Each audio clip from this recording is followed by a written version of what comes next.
Looking for its first win, leads Kingsway 6-0. It's St. Joe's 20, Atlantic City 0. St. Augustine leads Shawnee 14-3, and Timber Creek has a 3-0 lead over Vineland. Other games that will be kicking off in about 10 minutes along with this one are Buna at Lower Cape May, Gloucester Catholic at Middle Township, Hamilton at Holy Spirit, and Pleasantville at Gloucester City. So we're moving along. Already week 3, for some schools week 4 of the 2018 football season, Bud. Yeah, Tom, and it's this is probably a perfect night. If you ask the kids, they might like it a little cooler, but this is just a perfect night. Not much wind, just been a pretty day, and they're going to get a nice crowd here, I'm sure. Ocean City looking to keep that undefeated streak alive, and Absegami, of course, on their home field, looking to get in the win column for the first time this year in the early going. So should be a good football game.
Games, and yet, I know when we go on Thanksgiving Day, we're talking about a lot more than a series of 31 games, no matter which team's playing.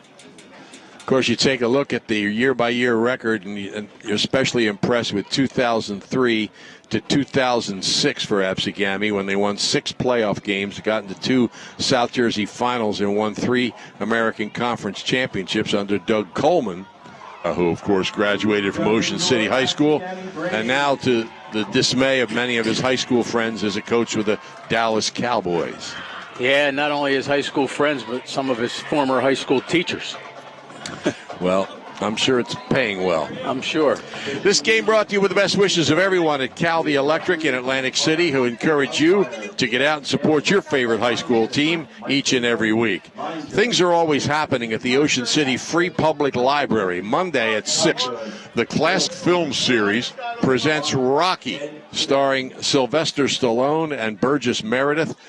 Tuesday at 3, you can learn conversational French, and the after-school movies with snacks are every Wednesday at 3. You can learn to play bridge, improve your cooking and computer skills. It's all free, plus books, magazines, internet access, homework help, and much more. The Ocean City Free Public Library, 18th and Simpson. Phone 609-399-2434, or visit them online at oceancitylibrary.org. If you need work on your car, you can trust Don and Glenn to treat it as if it were their own at Wiesenthal's Auto Service in Ocean City. Their staff will repair your vehicle and prevent potential problems. Call them at 609-399-9741 to schedule an appointment. No matter where you live, it's worth a trip to Ocean City to keep your vehicle operating properly. Don, Glenn, the legendary Al, and Chris the Rockstar will handle all of your repairs. Wiesenthal's Auto Service, 9th and West, right in the center of Ocean City. The Game of the Week, produced by Prime Events on 106.3 The Shore, brought to you by Atlantic Care, with urgent care centers all over South Jersey. And don't forget, online video. This game can be seen live at OceanCitySports.com. Bill Shallcross at the video controls. Matt Ulmer, a video producer as well. And it's all brought to you by Ulmer's Appliance Service, the online video coverage of this game available at OceanCitySports.com. Well, that sun went down, and this whole complexion of this entire field has changed. Well, it's possible that's why they do 7 o'clock instead of 6. Although the later we get into the season, that's not going to be an issue at 6 o'clock or 7 o'clock. So Of course, a couple of years ago, everybody agreed to change to 6, and exception of Bridgeton. And I think Egg Harbor Township. But this past last year, Holy Spirit and Absegami and a couple of others switched back to 7 o'clock. And it helps you remember, Tom, which is the east end of the field, the south end of the field, et cetera, et cetera. So, right now we have the captains out in the middle of the field meeting with the referee, the umpire for the coin toss. And I don't know what the discussion is. I thought they flipped the coin. It took a long time to make a decision on what they wanted to do there. Absegami with the brown jerseys and the white pants, the brown helmets, white letters, Ocean City, and the red pants, white jerseys, red numbers, and black helmets. So it looks like Ocean City deferred again, huh? Mm-hmm. And Absegami will take the football. They're back to the scoreboard because I'm not sure which is east, west, north, and south here. Well, the sun's set right over there. That's so true. That gives you a hint. That gives you a hint. While you were chasing that paper, that's what I was explaining. So they're on the north end of the field then. Right. Anyway, let's listen to the Absegami High School Band, the national anthem here in Galloway Township.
Absegami High School Band, the national anthem here at Absegami. Both of these teams, neither one of these teams has a back with 100 yards rushing total over the first 2 games. That has not been the strength for either team. Ocean City has done extremely well in the air. Ian Ungst completed 52% of his passes over 2 games for 394 yards and 6 touchdowns.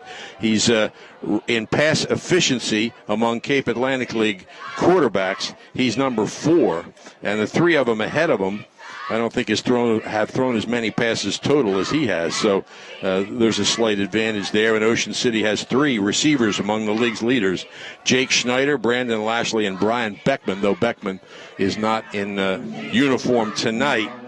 And Absegami has Will Harnett at quarterback, a 5'10", 185-pound junior.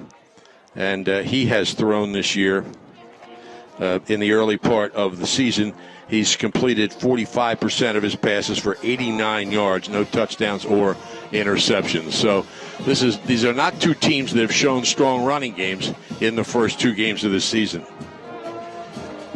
Yeah, Tom, and I think in Ocean City's case, they don't necessarily, I won't say they don't want to run the ball, but where in the old days, that's all they wanted to do. They have a nice mix of running the football and throwing it, and they got a guy who can throw it, and Ian Unks, and a couple guys who can catch it. Oh, they've been throwing the ball very effectively. There's no doubt about that, but just averaging 2.6 yards per run. Here's the kickoff. It's bobbled. It's loose. It's picked up at the 22-yard line. Trying to go across field is Carnell Davis, the 6'3 sophomore, and that's not going to work. He's brought down back around the 20-yard line, and that's where Absegami will put it into play. It looks like the 21. So that time, that short kick on the right side, closer to the sideline, between the sideline and the hash mark, and one of the up backs tried to catch it over his head, and he fumbled it a little bit, and Davis did a good job of making a recovery, but good coverage on the play. So Absegami lines up in the shotgun, all alone in the backfield. Trips to the left, receiver split wide to the right. Harnett flips it out into the left flat, and that's Davis, who returned to kickoff, and he picks up about 3 or 4 yards and is driven out of bounds on what we will probably forever call the Pete Thompson play. Billy Kroger, the first one in there to make contact. A host of Raiders in there as well. That's about the same spot where that did occur too, Tom. Right down at the end of that. Close, yeah. The home team bench. So it's a gain of about 2 or 3 yards. Call it 2nd and 8. Split to the left is Davis, and the trips move to the right side. This time, Harnett has a back to his right. Takes the snap, whistle, stop the play, and there's a flag. Yeah, somebody up on the line moved. It's against Ocean City, a defensive encroachment, so a 5-yard penalty against Ocean City. As we mentioned often during the Bridgeton game, Ocean City has benefited from penalties this year. The Raiders have been penalized 80 yards in 2 games. Their opponents 177 yards. Yeah, I think it was actually one of the looked like it was somebody looking to get in there from a linebacker spot, possibly. Now it's a double slot. Back to Harnett's right. Quick pass out in the flat is complete out to the 30. And then he's stood up and stopped by Kevin King, just short of the first down. Yeah, Lucius Brown makes the catch, and it almost looked like if he had taken one step forward, which he could have, he'd have gotten the first down, but instead took a couple steps backwards in an attempt to get around the defenders or the would-be tacklers, and that cost him first down yardage there. Will Harnett is 5'10", 185-pound junior. Takes over from Andrew Marcucci, who had a great career here as a quarterback at Absegami. Big gain, big gamble early here, Tom, on 4th down. Third down. 3rd and 1. Penalty. Receiver splits wide to the right, both sides. 2 wing backs, one comes in motion. That's Davis. They hand it off straight ahead, and he didn't get a lot, but I think he got enough for a first down. Yeah, it's going to be real close, but I agree with you. I think he did get across that line of scrimmage, and they are signaling first down. Forgot the penalty there. I was thinking they were going for it on 4th down already, something like the Eagles would do. And you're deep in your own territory early in the game, going on it for 4th down. 1st and 10 out around the 31-yard line.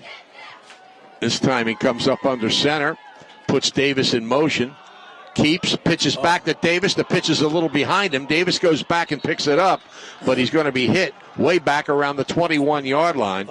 And Brandon Lashley in on the tackle. I'll tell you, a big hit, Tom, that he took, that the quarterback took there, or that Harnett took, and I think it was, I'm not going to guess, but I'm seeing it here. It was Billy Kroger. That's who I thought it was. Big hit on the quarterback. Loss of about 7 on the play. 2nd and 17. Davis is in motion. They hand the ball off inside on a draw-type play, and nothing there. Brandon Lynn in there on the stop, along with Lashley and also Jake and Sarah, who's done nice work on both sides of the ball, the sophomore. Yeah, I tell you, the Raiders have some good young players, Tom. They do. 3rd down and about 16. Absegami, 1 for 1 on 3rd down conversions. They've got to come up with a big play here. Double slot, Harnett back to his right. Awaits the snap. He's got it. He drops back. Being pressured from behind. The ball comes out. It's picked up by Ocean City, and the Raiders will have the football at about the 21-yard line of Absegami as it's recovered down there by Jake and Sarah, who was really in the right place at the right time. Yeah, a nice recovery. As you said, he's in the right place at the right time. It was Brandon Lynn who made the hit and jarred the ball loose. And, just a really, really good, strong rush. Came in from the backside, beat his man, and caused that fumble. So the Raiders are going to get a break early. And actually, it's a break they made, so it's really but they're going to get great field position here on their first possession. All right, Ungst. Jake Schneider gets into position on the right side. Lashley split to the left. Ungst takes a snap. Play action. Back to the left side. Short pass is caught. And looks like it might be enough for a first down. As he hit Bill Kroger out in the left flat. And he turned it into a first down play. Yep, that's again, they're going to come out and throw on first down. That wreaks havoc with the defense, especially you get the ball at the 24-yard line. Most defenses are thinking you're going to run the football early on here. Looks like they're down around the 13-yard line. And this time they run it to the right side with Kevin King, who made a couple of big runs late in the game against Bridgeton. And he picks up a couple of yards. King with, actually, I shouldn't say a couple of big runs. He ran once for 25 yards. Right. 2nd and 7, 3 yards on that play. Ungst takes a snap, keeps it, going right, cuts behind a block, drives into about the 5-yard line, close to a first down. Looks like they're marking it at the 6, so he's going to be just short.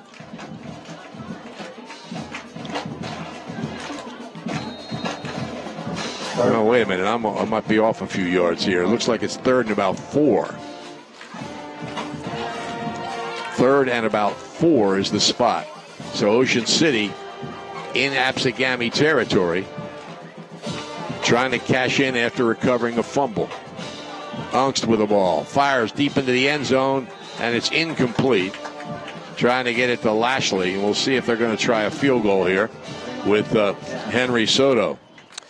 Interesting, Tom, and double coverage on Lashley there. I think that time Ungst was looking for him the whole way, led him on a kind of like a post pattern coming across that end zone toward the center of the field. Of course, that doesn't matter. We saw Lashley with triple coverage last week, and he went up in the end zone and made that great catch at the end of the first half. Ocean City goes after it here, 4th and about 4. Ungst back to throw. Throws deep into the corner, and it is incomplete. Good defense by Absegami, and they dodge a bullet as Ocean City took over. Great field position, got inside the 10, but couldn't put it in the end zone, and the Braves will take over. Well, from an Absegami standpoint, good coverage on both of those pass plays. They had double coverage with the safety and the defensive halfback, and then that time they went to the corner pylon on that far side of the field, also thrown into double coverage. So, at some point he had to get rid of the football and thrown to a spot there, and was hoping his guy could outfight the defenders, but a good defensive play. 1st and 10, Absegami from the 7. Harnett under center, hands off the right side, and out to the 10, and then driven back. About a 3-yard gain on the play. Yeah, we've said that, the Raiders have been tough to run against. Travis Sturley, one of the main guys to make the initial stop there.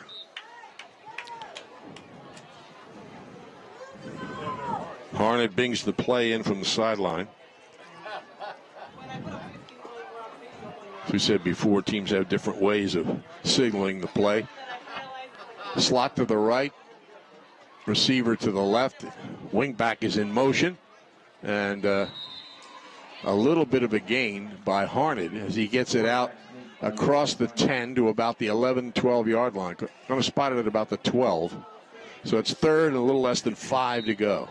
I'm not so sure that wasn't a broken play there that Harnett tried to make something out of, Tom. I mean, he looked like he wanted to hand the ball to somebody, and if it was a design play for him to run, he certainly didn't really have any room to run.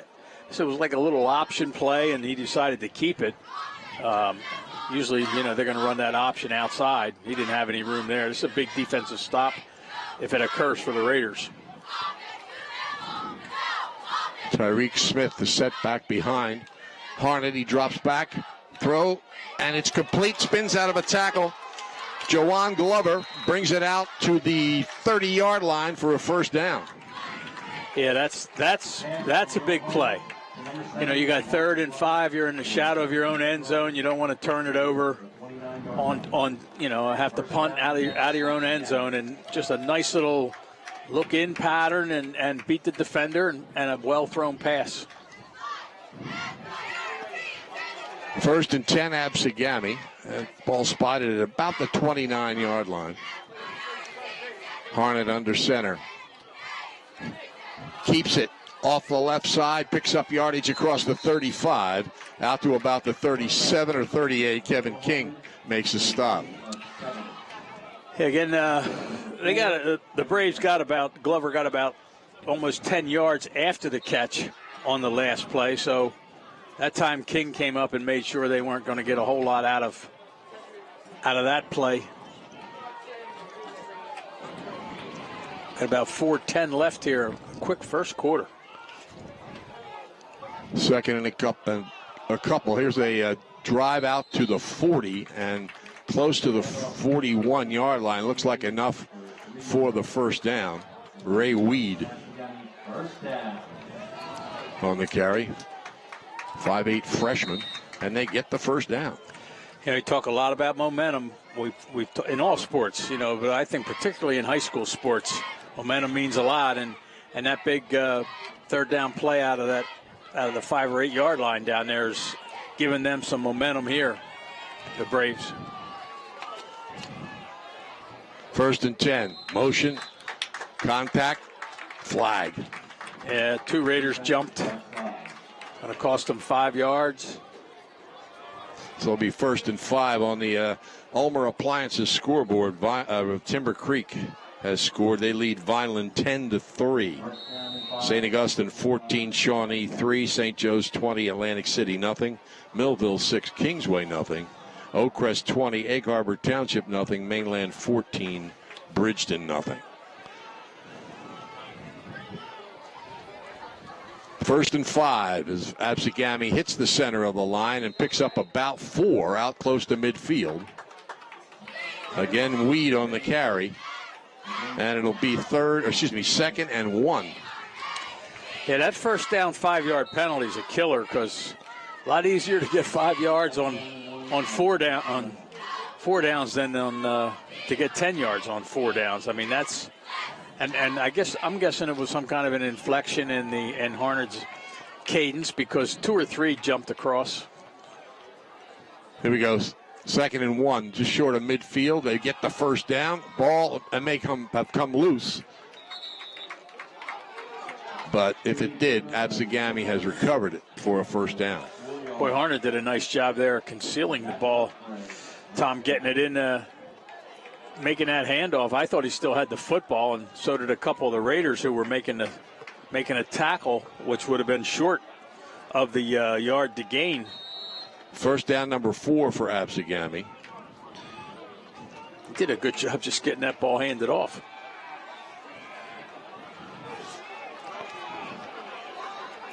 First and 10 just outside the 45-yard line.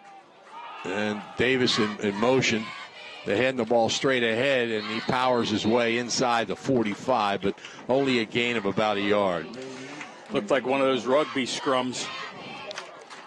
As you said, he's powering his way. He's getting pushed from behind, and it's almost like a tug of war without the rope sometimes on those in the middle plays. A lot of big bodies pushing against each other. Ulmer Appliances scoreboard. Holy Spirit has scored. They lead Hamilton 6-0. By the way, in that Oakcrest game, 2 touchdown passes for Trey Sayers, the son of Frank Sayers, who has a special place in Ocean City sports history, and Trey missed almost all of last season with an injury. He's back 100%. Straight ahead and driving.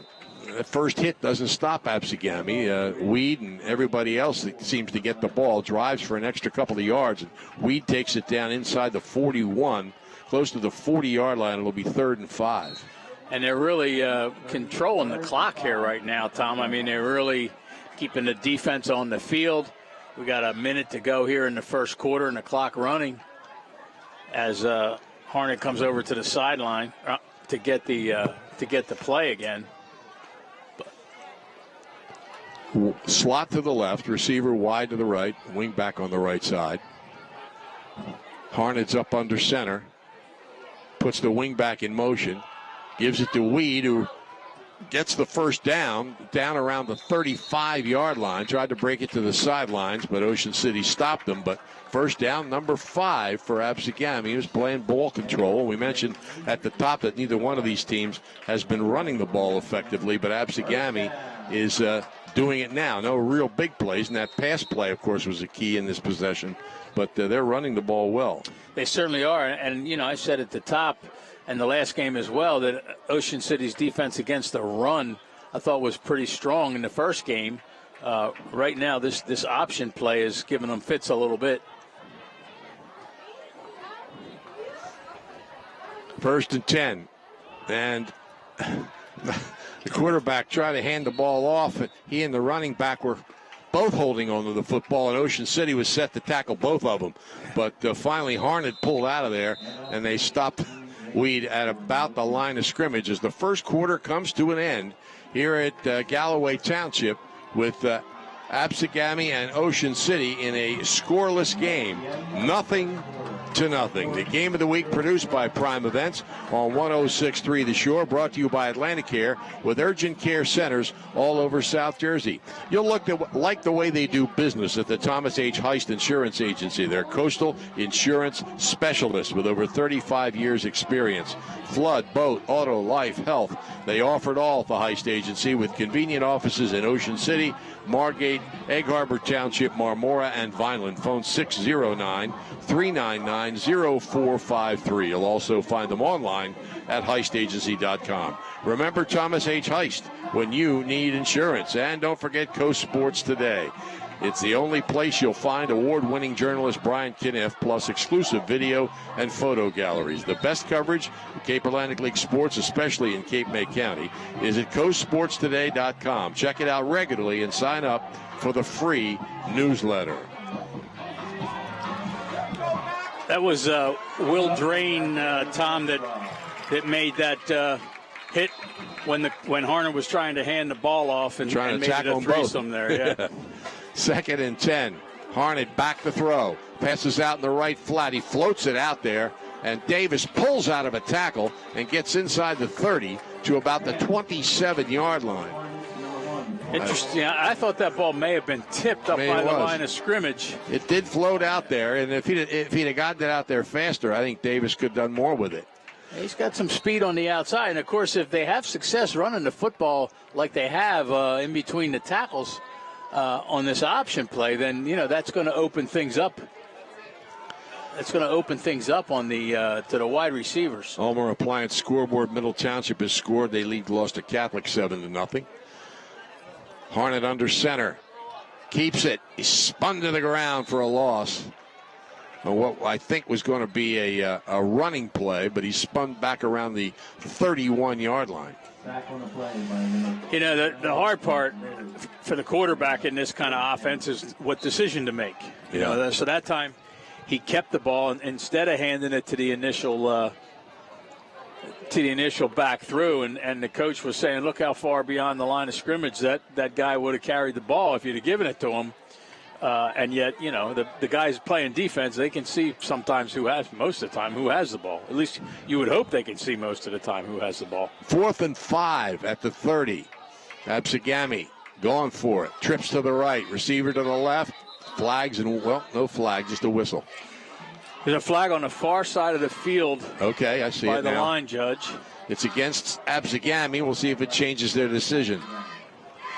Their first penalty of the game, 5 yards. It'll now be 4th and a little more than 10. But they're at the 35 of Ocean City. I watched 3 or 4 different punters for Absegami prior to the start of this game during practice time, and Ray Weed was booming the ball. Okay. We'll see. Well, they're not going to use Ray right here. He might not even be the main punter, but I'll tell you, he was kicking it pretty darn well. He's to the right of Harned. Trips to the right. Receiver to the left. Harned takes the snap. Pressure up the middle. And he is going to be taken down by Austin Green. Austin Green, who holds the Ocean City record for sacks in a game with 4. He said it last year. Picks up his first of the season at a very nice time for Ocean City as they're going to take over the football on their own 43-yard line, it looks like. I tell you, Tom, Harned never had a chance. Austin Green just beat 2 blockers, including a guy that they had kept in the backfield to help block. Really great defensive play. Ongst has a slot to the left, receiver to the right. The H-back is on the right side. He's got Lou Conte in the backfield with him to his left. 1st and 10, Ocean City from its own 43. Gives the ball to Conte going right. Conte's got a few yards. He's hit it hard and driven back after gaining 5 or 6. Yeah, nice run. Raiders haven't been on offense probably for about, 8 minutes, it seems like, 8-9 minutes. So they're going to go right away here. Second, less than 5. Quick pass in the right flat, complete. Looking for some room, gets close to the first down. We'll see what the officials think when they spot the football. I'll tell you, Tom, that was... They got it. Yep. Quick pass out there and good first down yardage gained after the catch. So it's 1st and 10, Ocean City. I think that was Tassie Rogers. On the 47-yard line of Absegami. They hand the ball off inside and no gain on the play. Good defense by the center of the Absegami defensive line. So it is going to be 2nd down and about 10 yards to go. One of the things that Kevin Smith said he wants to do is get the ball to Jaden Rogers more often. He thinks, in fact, he surprised us by saying he's the fastest guy on the team. So Jake Schneider wants to race him after the game. Here's a handoff right up the middle is Sarah, and he gets down to the 40, spins inside the 40, and it's going to end up around the 38-yard line, close to a first down. Yeah, that's another nice run, this time by Sarah, as you said, spun at the last, probably got the last 3 yards out of it after that spin. Real close to the first down, less than a yard. They're going to go, of course, here on 3rd and less than a yard. And it's Sarah up the middle. He's got the first down inside the 35 to about the 34-yard line. The Raiders are wasting no time in a huddle of any sort. As I said, they were like, it seems, 7-8 minutes before the offense could get on the field. Now they're not wasting any time getting up to the line of scrimmage, taking the play, and moving the ball down the field. And Sarah to the left of Ongst. Slot to the left. H-back is on the right wing. Low snap. And it's recovered by Absegami. It didn't even seem like the ball got snapped at all. Absegami takes over on its own 33-yard line. Did you see Ongst ever even come near the football that time? I thought it hit off him and went forward, but... Yep, that is what happened, I think. You're right. It was a low snap. It kind of hit him in the knee or the shin. Yep. Bounced back to the line of scrimmage, and Absegami got it. Football takes a crazy bounce. 7:50 remaining in the first half. We're still scoreless here. Absegami starts on its own 33-yard line. Both teams have moved the ball, but nobody's been able to get it into the end zone. Harnett under center, hands the ball off for a gain of about 2. Update on the Ulmer's Appliance scoreboard. Millville has scored again and leads Kingsway 12-0. I think the Raiders will make a little adjustment, Tom, on defense, because Absegami was gaining some yardage on that first handoff into the middle of the line. Last few times now, the Raiders have stuffed it pretty well. St. Joe's is now leading Atlantic City 35-0. Jada Byers has scored 3 times.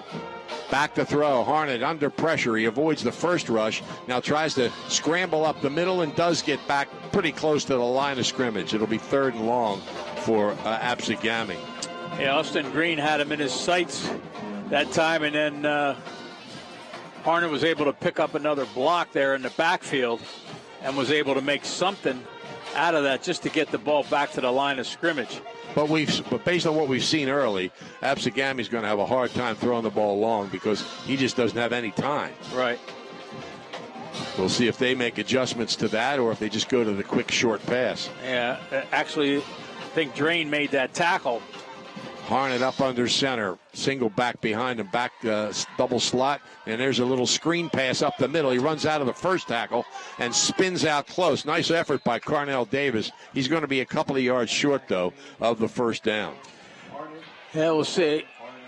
I wouldn't think they would go for it here. They're still, inside their own 45-yard line, but heck, The conversation is with Will Harnett. It's 4th and maybe less than 2 yards, maybe a little over a yard to go. And they are going to go after it here on their own 43-yard line. I guess they figure, we're 0-2. Let's make something happen.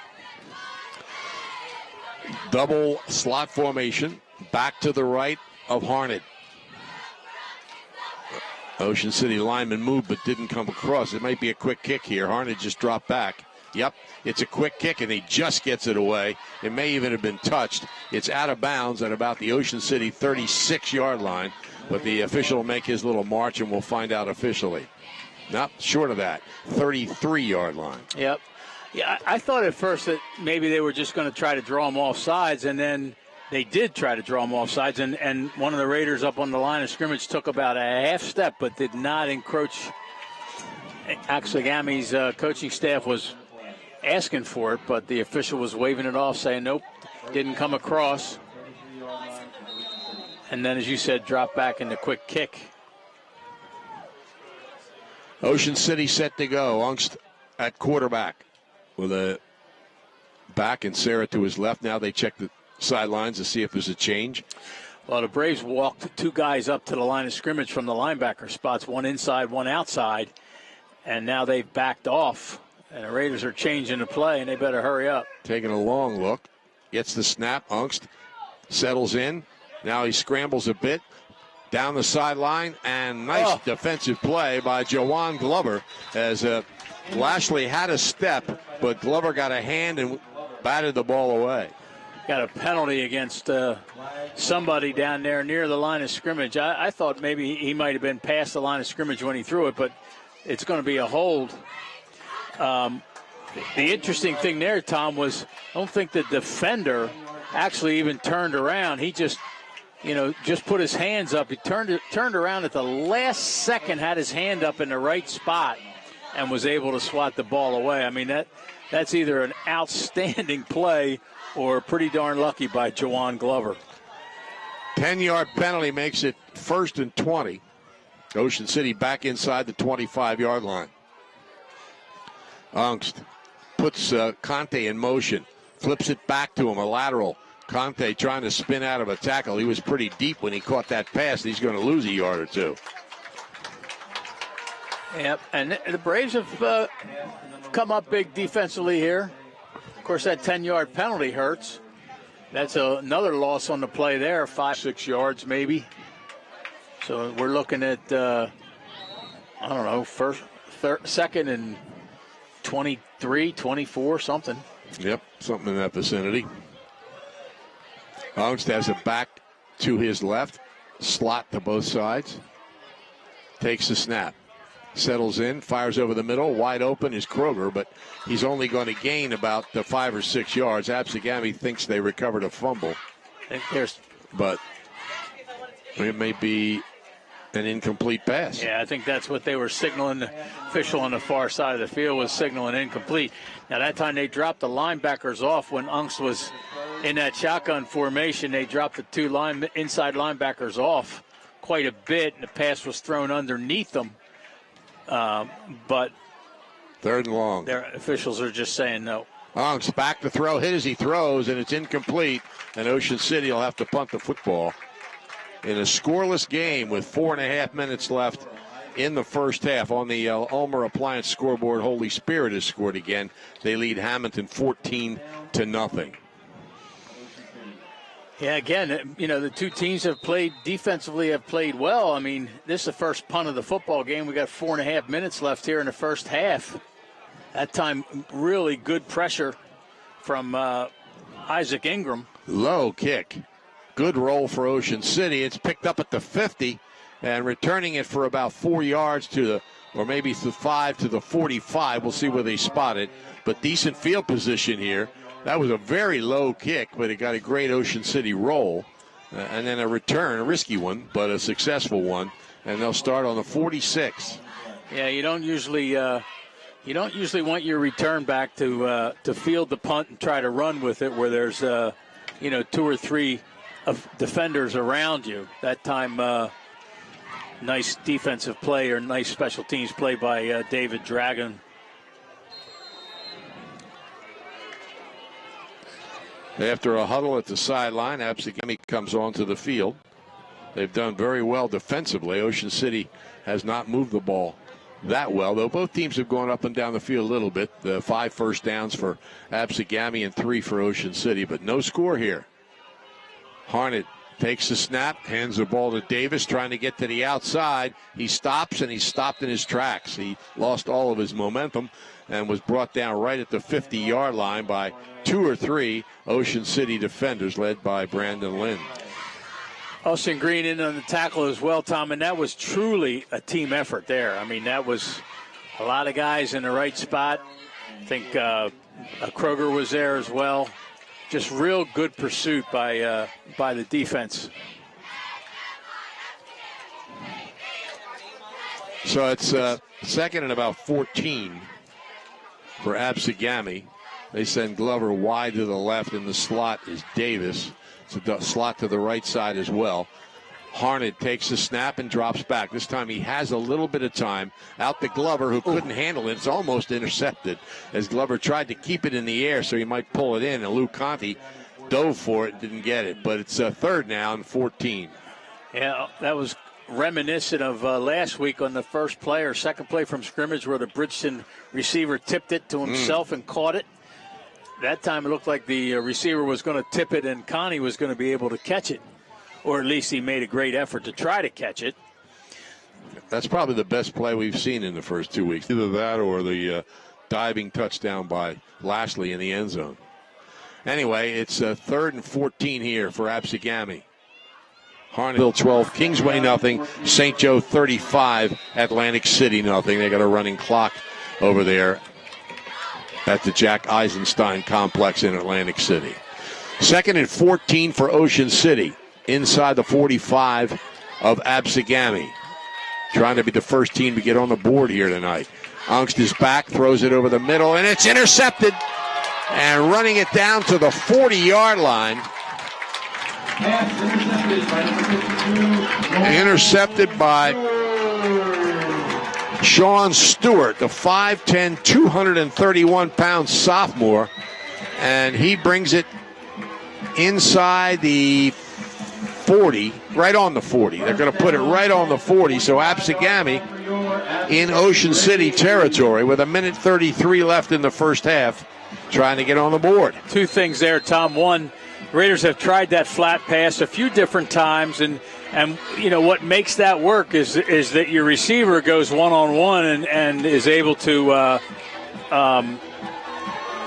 make sure that you're able to avoid the defender, and that has not happened. Absegami's played that well. Of course, that time, a nice interception. But the second thing that happened there that was good was that your quarterback makes the tackle. Otherwise, Absegami scores 6 points. And that's a big guy running at him. Yeah. Now, Absegami's going to have to spend a timeout here with 1:33 remaining in the first half. They still have 2 left. Ocean City Aquatic and Fitness Center is an exercise facility that encourages people of all ages and fitness levels to join and feel better. The center has a saltwater pool, great for workouts, strength and conditioning equipment, cardio machines, and aerobic and water exercise classes. The Aquatic and Fitness Center is open weekdays from 6 a.m. to 9 p.m., Saturdays 7 till 6, and Sundays from 9 a.m. until 6 p.m. Phone 609-398-6900 for more information, or visit ocnj.us/recreation online. So Absegami in a scoring, close to a scoring opportunity. They're just outside the Ocean City 40-yard line. Ocean City got inside the 10 in its first possession of the game, but was unable to score. That's the difference between high school and the pros. You wouldn't see too many pro quarterbacks try to make that tackle with that linebacker after that interception. Harnett back to throw. Steps into the pocket, fires downfield, and it is caught just outside the 15-yard line. Great pass and a really nice catch by Jordan Marcucci.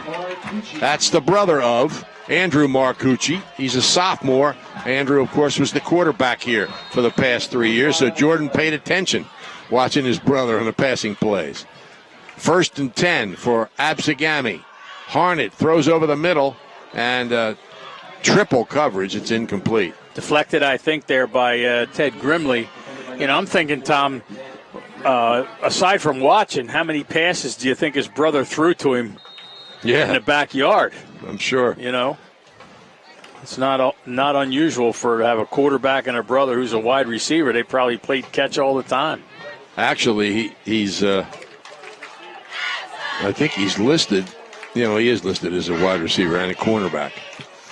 Weed is the guy who's listed as a quarterback. But I think that's down the road. They're using him as their main running back now. 2nd and 10, Absegami in scoring position. Harnett with the ball, throws it long and incomplete into the end zone. Cross field. It'll be 3rd and 10. We had Marcucci in his sights, but so did 3 white and red jerseys. And I tell you, that's a nice spiral, nice tight spiral that Harnett throws. Threw it from the left hash mark all the way across to the right sideline in the end zone, overthrown. 1:09 left here in a scoreless first half. Absegami with 2 timeouts remaining. Ocean City with 2 as well.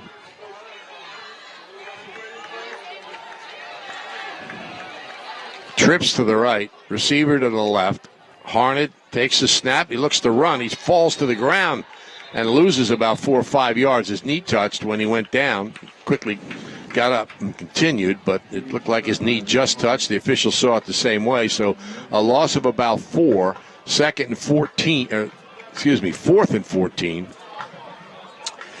Of all the ways to get a play, and I like this way the least, where you bring your quarterback to the sideline. I know that, he's the guy you want to make sure that you get it right and all that other stuff, but, he's got to run to the sideline every play, run back to the huddle, and, at some point you got to be out of breath a little bit. What we're doing here. Yeah, but he's 17 years old. Yeah, I know. There's a delay here. Now the official signals timeout Absegami. So they use one of those timeouts. They only have 1 remaining now with 20 seconds, 19.3 seconds left in the first half, and they're facing 4th and 14. I don't know if they're going to talk about do they have enough foot for a field goal or what else they might try. Let's look at the Elmer Appliance scoreboard. St. Augustine has scored again. They lead Shawnee 27-3 as St. Augustine will come to Ocean City next week. And right now they're under 500. Middle Township leads Gloucester Catholic 14-6. I don't know what happened to Shawnee this year, Tom. They thought they were a better team than that. Well, they beat Cherokee early, and then they lost to Hamilton last week, which surprised a lot of people. And St. Augustine is a good football team. They just haven't been able to get their offense together. They lost their top 2 running backs. One of them transferred to the Petty School, a freshman. But they're scoring some points tonight. Okay, it's 4th Well, officials stopped the clock again, though it hadn't started yet. Ocean City calls timeout. Timeout, Ocean. So each of them has one timeout remaining. Of course, they can't take them with them, so there's only 19.3 seconds left. Nick's Pizza is a family business created more than 4 decades ago. Their latest pizzeria is at 2405 New Road in Northfield, providing the same reliable and friendly service and using only the freshest and finest ingredients that can be found in their other locations. Nick's has pizza to satisfy every taste. Barbecued chicken, cheesesteak, Greek, Hawaiian, meat lovers, and white pizza. But there's more than pizza at Nick's. They have stromboli, hot sandwiches, cold subs, club sandwiches, burgers, and so much more. Nick's Pizza, 609-380. I'll start that again, 609-380-4300 for Nick's Pizza. Okay, Absegami, we're finally going to get this play off, I think. 4th and 14. Just outside the Ocean City 20, maybe just inside the Ocean City 20. No score in the game, 20 seconds left first half. Harned with the ball, passes over the middle, and it is intercepted. Ocean City picks it off, and the Raiders will have pretty good field position. Yeah, it was Brandon Lashley who made the interception over there, Tom. It took a long time to see what was going on. I think the Raiders will take a knee here from the 1 yard line, or maybe the 3 yard line, 4 yard line, whatever it is. Yeah, there's only 13 seconds. Right, 13 seconds remaining in the first half. So it's been you call it a defensive battle. There's been some couple of turnovers in the game, and the defenses have stepped up, but the offenses haven't been that potent, and that is more of a surprise for Ocean City than for Absegami. Raiders line up tight with Ungst under center, and they take a knee. Absegami has a timeout but won't use it, and that's going to end the first half scoreless. Ocean City and Absegami here in Galloway Township. Vince Ionase, the certified public accountant in Northfield, concentrates in the following areas: individual and business taxation, tax resolution services, bookkeeping and payroll, and sales taxes. Vince Ionase would like to wish all the players a successful and healthy season. The office of Vince Ionase is at 231 West Glen Cove Avenue at the corner of Route 9 in Northfield. Phone 609-677-4977. Vince Ionase wants to solve your tax and accounting problems. Shoppy's is even better online. You have probably visited their showroom at 1031 Shore Road in Linwood, but at Shoppy.com, you can select and design your own trophy or award and order it right there. Shoppy's also has a complete line of gifts. Remember, you're not presenting the finest trophy unless you're presenting a Shoppy trophy. Phone 609-653-1684 for Shoppy's since 1921. All right, it's no score here. That's the recap of the first half. Ocean City and Absegami in a scoreless tie. We're going to take time out for some messages. Actually, before we do that, let's run through the Ulmer Appliance scoreboard one more time. Mainland 14, Bridgeton nothing. Oakcrest 20, Egg Harbor Township nothing. Millville 12, Kingsway nothing. St. Joe 35, Atlantic City nothing. St. Augustine 27, Shawnee 3. Middle Township 14, Gloucester Catholic 6, Holy Spirit 14, Hamilton nothing, and Timber Creek 10, Vineland 3. That's what we have so far. All those games still in progress. So Tom, 8 teams have not scored so far, because 6 of those teams are scoreless. 2 of them right here. Nothing to nothing. Ocean City and Absegami. We'll take time out for some messages and be back with more. You're listening to the Game of the Week, produced by Prime Events on 106.3 The Shore, brought to you by Atlanticare, with urgent care centers all over South Jersey. We'll be right back. The band is under the direction of Mr. Patrick O'Keefe. Drum majors this year are Stephen Bernard and Victoria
Williams back here in Galloway Township. Absegami and Ocean City, 0-0. As Ocean City got inside the 10 in their first possession but couldn't score. And the Raiders just intercepted a pass inside their 5 when Absegami was threatening to score. Both teams have moved the ball a little bit, but they have not been able to put it into the end zone. Unofficially, 6 first downs for each team. And penalties haven't been a factor. Ocean City's been penalized 3 times for 20 yards and Absegami once for 5 yards. And there's been a turnover both ways. Actually, the Ocean City has 2 takeaways. And Absegami has 1. Don't forget the official stats will be available online over the weekend at oceancitysports.com. And that's where you can go right now to watch the second half. You haven't missed any scores. So tune in at oceancitysports.com and you can watch the video. It's Bill Shawcross at the controls. And the online video at oceancitysports.com is brought to you by Ulmer's Appliance Services. It's known all over the Delaware Valley. Johnson's Popcorn on the Ocean City Boardwalk, specializing in a delicious caramel corn. You can get Johnson's Popcorn in individual servings all the way up to 3.5-gallon tins. Look for them in your favorite food market or party store. Johnson's Popcorn, 1368 Boardwalk in Ocean City. Phone 1-800-842-2676 and have your popcorn shipped to you. They are also online at johnsonspopcorn.com. Johnson's Popcorn since 1940. Those screams are not for Bud Rink. The Absegami band is getting ready to go, but there's been a delay. They haven't started yet.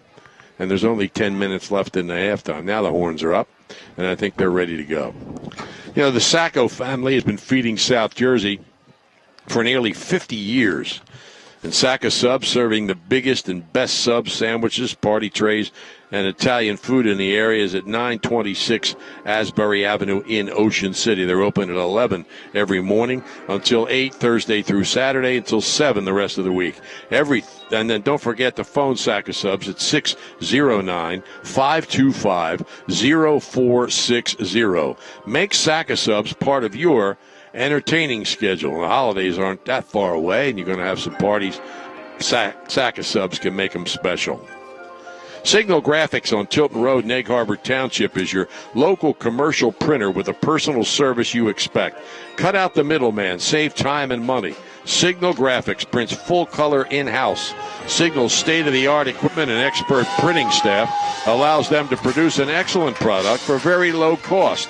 For fast turnaround and great prices, call the Gunnels, Riley or Kay, at 609-569-9990. And for special service, ask for Chugger, Signal Graphics.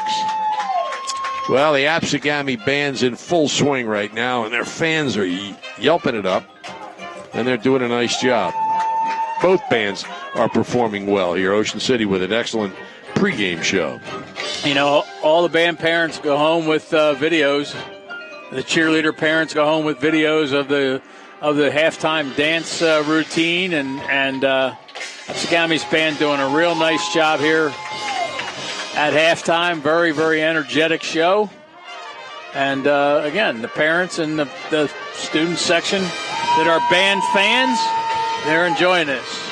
Ocean City, as we mentioned a few times, will play St. Augustine next Friday at Carey Stadium. St. Augustine currently leading Shawnee 27-3 in the fourth quarter. And, you know, there's a whole new system this year for football. They have public schools have bowl games at MetLife Stadium at the end of the season, the week after Thanksgiving, that will pair off the South and Central and North champions. There's not going to be a state champion, but just these bowl games, which are rather meaningless, but you know, it's still going to be fun for the guys to play in MetLife Stadium.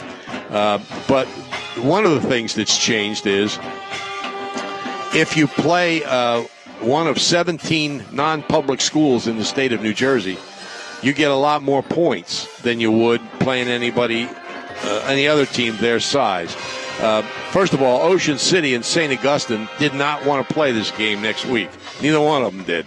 Ocean City, I guess, figuring it really gives them a serious challenge based on what St. Augustine's done the last couple of years. And St. Augustine, not sure how many points they would get. Would it benefit them in the tough non-public 4 group by playing Ocean City? But they couldn't work it out. They couldn't come up with opponents in the schedule, so they're playing the game. But it's actually interesting because last year, if Ocean City played St. Augustine and lost, they would get 1 point for each St. Augustine win other than the win over Ocean City. That's all they get. This year, next Friday, if Ocean City should lose, they get 28 points plus a point for each St. Augustine win. If they should beat St. Augustine next week, last year they would have gotten 6 points for the win, 4 more points because St. Augustine's a Group 4 school, and then 3 points for each of St. Augustine's wins, which right now is just 1. So they would have gotten 13 points. Should they beat them next Friday, they'd get 45.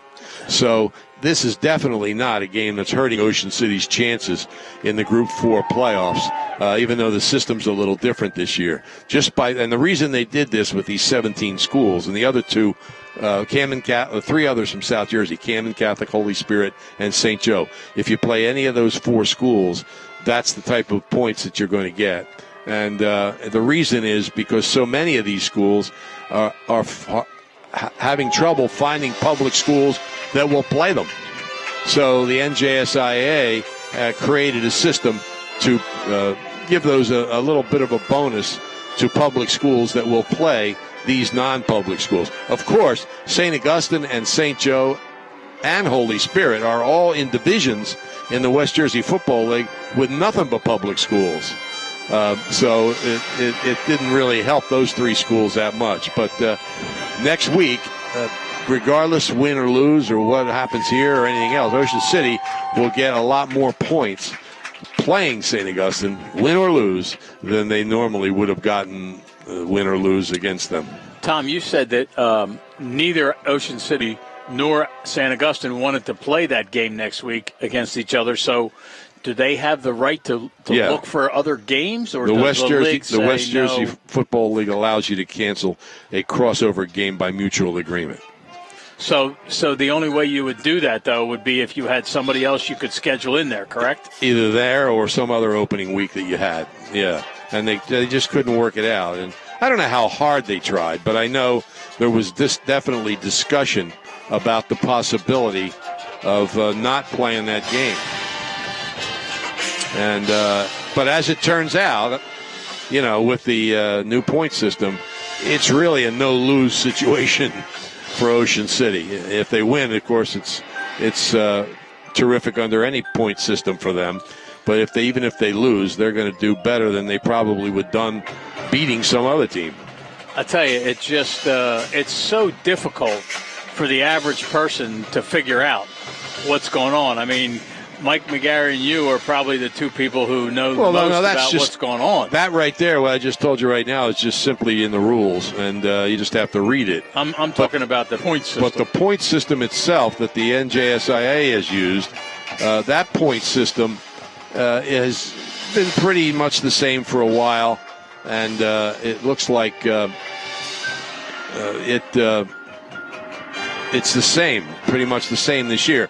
And it's not that hard. It's pretty well spelled out. What's different this year is there's something called the Born Index. You can get it online. I think it's bornindex.com. And you can check out the ratings of all the football teams in the state by the Born system.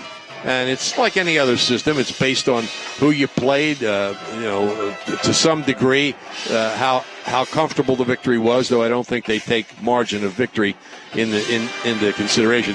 And they rate all the teams. That's actually being added into the rating system, and it's 60% of a team's score.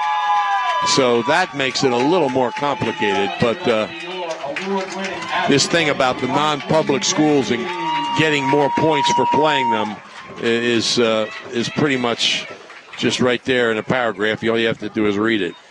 Well, Tom, as far back as I can remember, and I go back a ways, there's always been the argument among the public schools that, they shouldn't have to pay the parochial schools because they get an opportunity to recruit, and sometimes you're playing against kids that are in your own district. That's a little bit less now with some of the choice school opportunities because, you get an opportunity to recruit some kids for choice school depending upon how your high school handles the choice school applicants. So I think Kevin Smith told me that the Raiders have 3 choice school students, including Ian Unks. Right, and that's a pretty big addition. Yeah, Isaac Robertson last year. Yeah, there's been, believe me, Ocean City, I don't think, has taken a back seat to anybody. Numbers-wise, they've gotten from other sending districts. Right, but that's a more recent thing. That's only in the last few years. I mean, you can understand why. Of course, the parochial schools aren't going to understand it, but you can understand where the public schools were, not wanting to play the Catholic schools who were recruiting players from all over, including from your own town, and you were playing against kids that should be playing for you, and they just felt that was such an unfair advantage. But that argument's been going on both ways for as long as I can remember. Yeah, and there's the key is to keep them home. Nobody transferred from out here, Absegami, when Doug Coleman and his staff were coaching here. Very few people transfer from Atlantic City to go play basketball somewhere else. There's nobody on the Holy Spirit roster from Ocean City or Upper Township this year.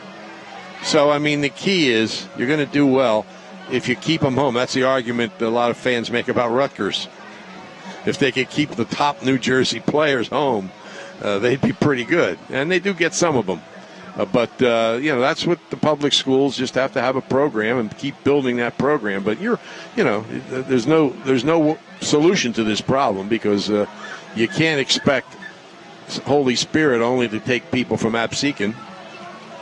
It used to be, though, Bud, that the diocese had sending districts, too.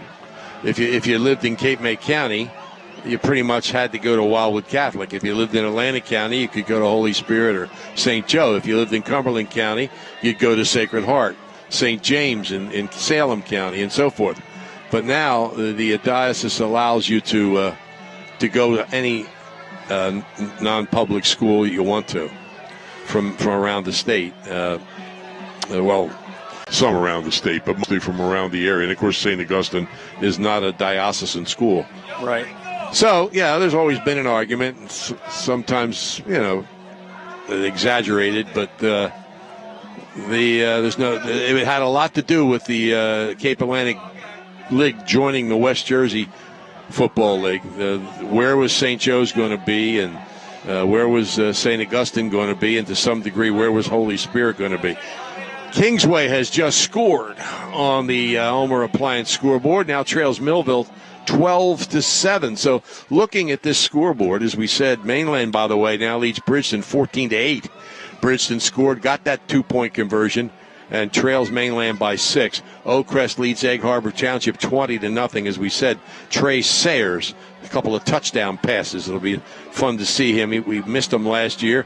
Son of Frank Sayers, who was a big part of a championship team at Ocean City and a great all-around athlete. His son Trey, which is short for Franklin Sayers III, was out most of last year. Millville 12, Kingsway 7, St. Joe 35, Atlantic City nothing. St. Augustine 27, Shawnee 3, Middle Township 19, Gloucester Catholic 6, Holy Spirit 14, Hamilton 3, Timber Creek 17, Vineland 3. There's a lot of field goals tonight. It was coming into tonight. One guy had kicked all the field goals in the Cape Atlantic League, and you're not going to be surprised to know that he's from Mainland. Mainland with that incredible kicking program through the years, and that's Sean Carey. He's kicked 3, the longest 37 yards. But nobody else among any of the Cape Atlantic League schools had kicked a field goal. But tonight there's been at least 3 from 3 different schools. Well, we've seen, 6 teams so far now and haven't seen a field goal attempt. Yeah, you're right. So, not even an attempt, though. Right. We might have been looking at one here if a play or two had gone differently. Here's an update on that score. St. Joe now leads Atlantic City 50-0. Atlantic City off to a tough start, and coming up against St. Joe's after losing the first three is not going to make things any better. And that's a final. St. Augustine has defeated Shawnee 27-3. So the Hermits will come into Carey Stadium next week 2-2 against Ocean City. That St. Joe game probably is just about over as well. As you mentioned, Tom, they're running the clock there. Correct. So that should be just about done. Now we know in the first half, well, Mainland has just scored again. Carey kicked the extra point, so Mainland now leads Bridgeton 21-8. The Mustangs looking for their third win. They're 2-1, and trying to keep pace, so to speak, with Ocean City in the division. That's the last game of the regular season, not counting Thanksgiving week. Ocean City and Mainland. Should be a good game this year. Hasn't always been a good game, but there were a lot of years where that was just a great football game. All right, we're getting ready to start the second half here. The game of the week produced by Prime Events on 106 The Shore, brought to you by Atlantic Care with urgent care centers all over South Jersey. Ocean City will get the ball to start the second half. The Raiders have moved up considerably, though I think they're going to drop back. Their deep backs have come up to the 35-yard line. Yeah, it's almost like a player meeting there as opposed to a formation. Schneider and Lashley are the deep backs, and they're still just inside the 30-yard line. Now they're backing up a little bit. AJ Silvino will get the action started for Absegami with the second half kickoff. A.J. Silipina, a 5'8 freshman, is the kicker. As Absegami gets ready to start the second half. Here it comes. It's a low ground ball. It rolls all the way to Schneider. Schneider's out across the 35, out the 40. He's down the left sidelines across the 50. And hopping up and down as he's tackled at about the 42, 43. Well, it looks like he might have stepped out of bounds at about the 46-yard line. I'll tell you, Tom, I think they may look for a way to get him the football here. I don't think they threw a pass his way in the first half. They may look to throw that little flat pass to him. They tried it with a couple other guys, hasn't worked out as much. One of them was intercepted. I won't be surprised if they try to get him the ball in some space. Reminds me of Deshaun Jackson. 1st and 10 at the 47-yard line. Receiver left, trips to the right. Now they look to the sideline. Ungst comes up to the line to tell the lineman who can't look to the sideline or they'll get a penalty to tell them what change was made. 1st and 10 at the 42-yard line. Play action over the middle. And it's through a tackle and ball comes loose. Kroger got a first down. The ball was knocked out of his hands. And no signal. Both teams think they have it. Officials haven't signaled yet. And it looks like Ocean City kept it. Wow. But they lost the first down because he got to about the 35-yard line. The ball was punched out or came out, and it's now at about the 33-yard line. Well, if you had to choose whether to lose the first down or lose the football, they chose rightly. So it's a second and about a yard.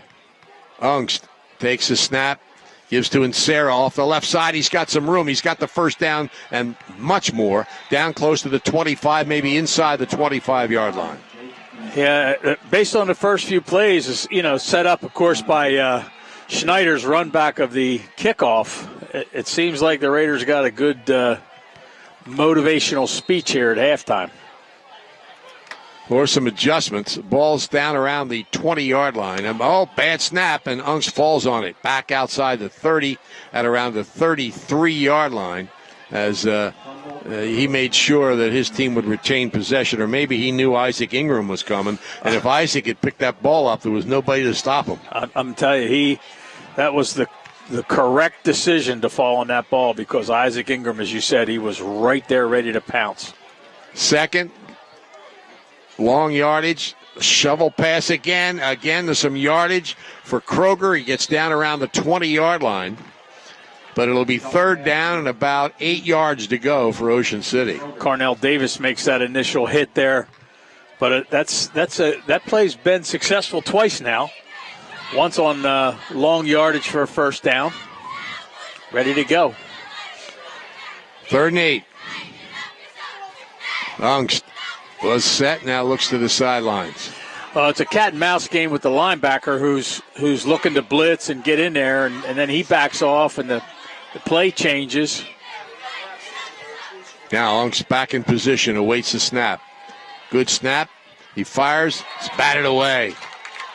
Good penetration. Knocking that one away was Trevor Brenner.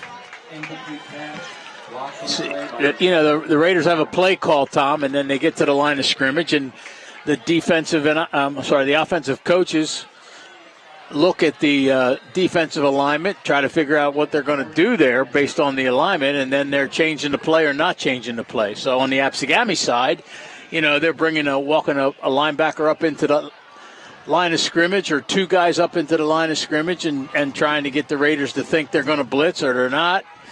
It's a lot of cat and mouse. 4th and 8. Slot to the left. Wing back on the right side. Ungst back to throw. Looks. Fires for the end zone, and it is incomplete. Schneider almost ran under it, but there was a defender there to make sure that wasn't completed. So Absegami's given Ocean City some opportunities and then taking them away. And it's still scoreless here in the third quarter. I think it was Jawan Glover who batted that ball away in that corner of the end zone over there. Really a nice play. Actually might have been. Ball's back on the 20. Absegami starts on its own 20 with 9:54 left in the third quarter. So it started out as a promising drive. Kind of fizzled there at the end. Good defense by the Braves. And a bad snap. Yep.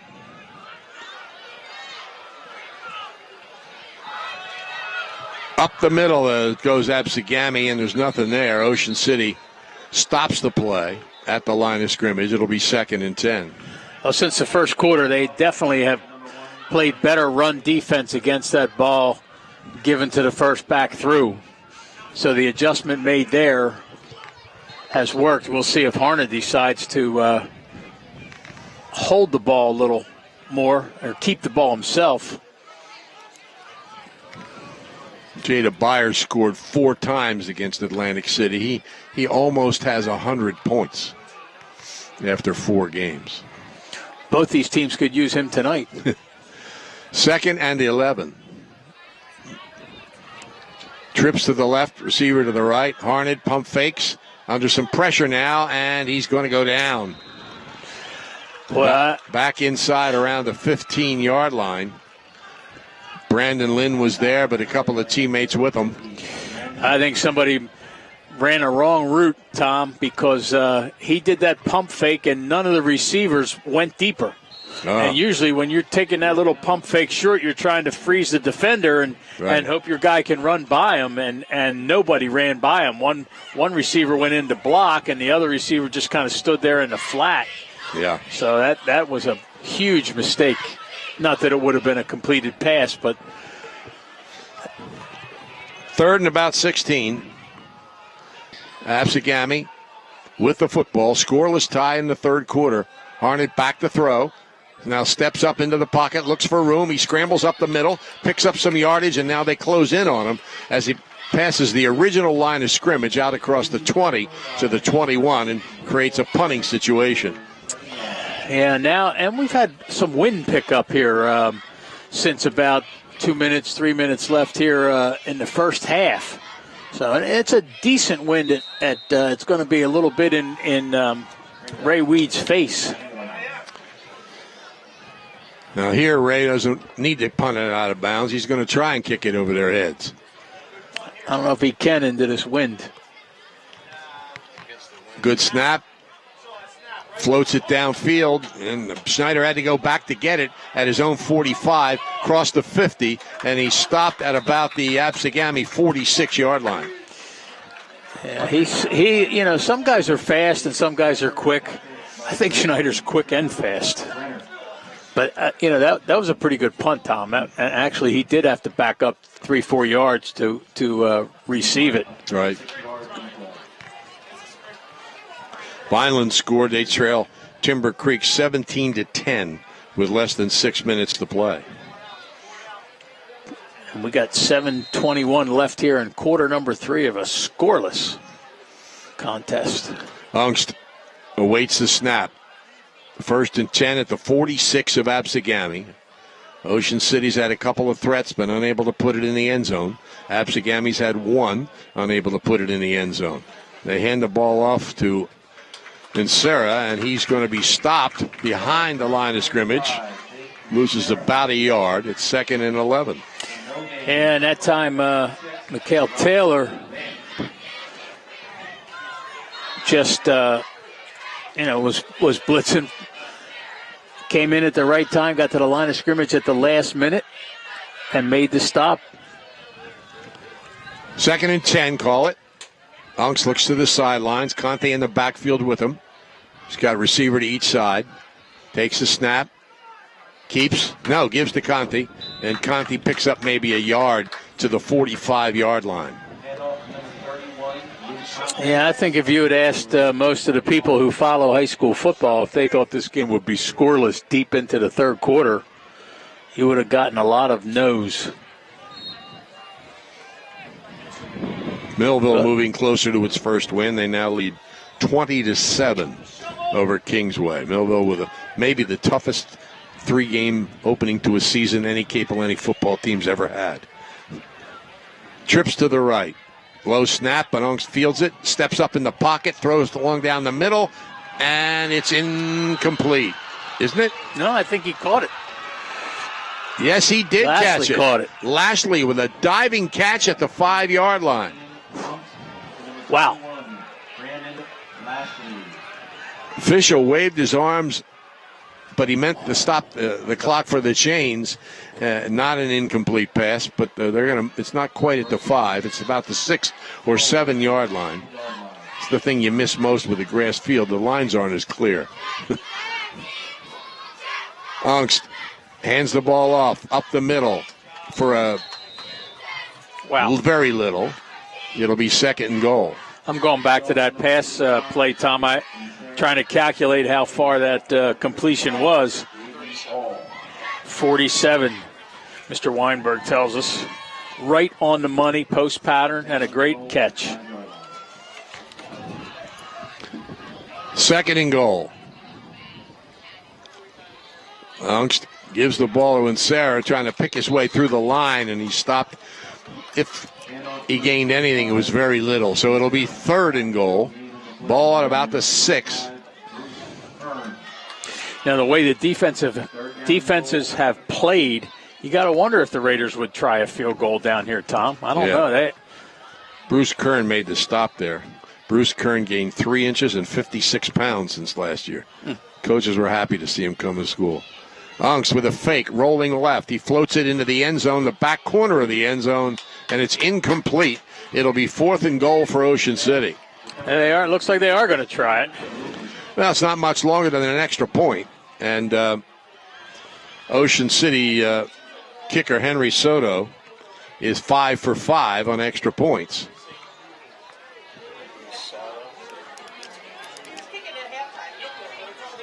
Lashley will hold. This will be the first field goal attempt by Ocean City this year. Soto, good snap, ball's down, the kick is up, it's high enough.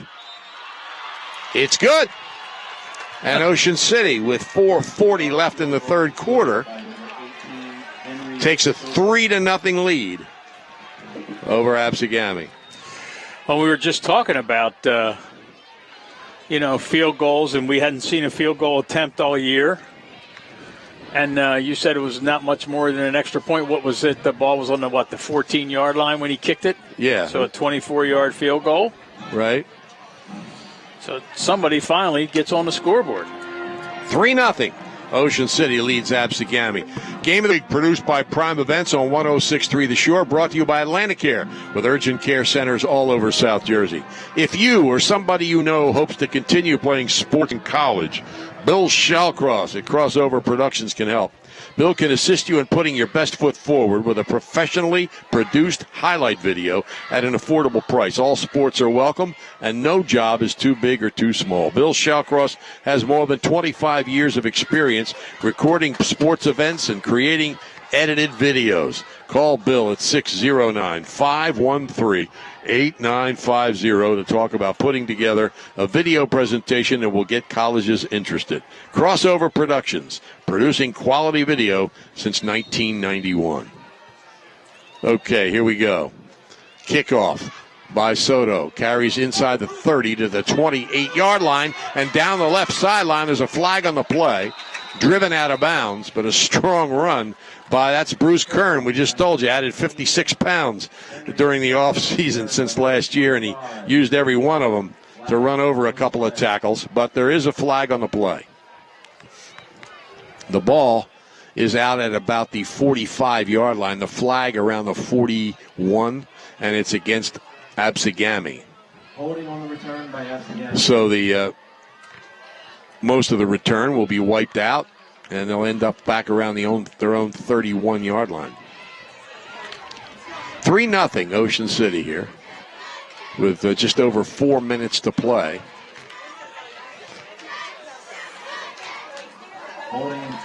Absegami will actually start on its own 32-yard line. Just over 4 minutes to play in the third quarter here in Galloway Township. What a pretty nice night. Braves huddle up with Dennis Scuderi, and they know what they want to do. Will Harned has got Ray Weed in the backfield with him.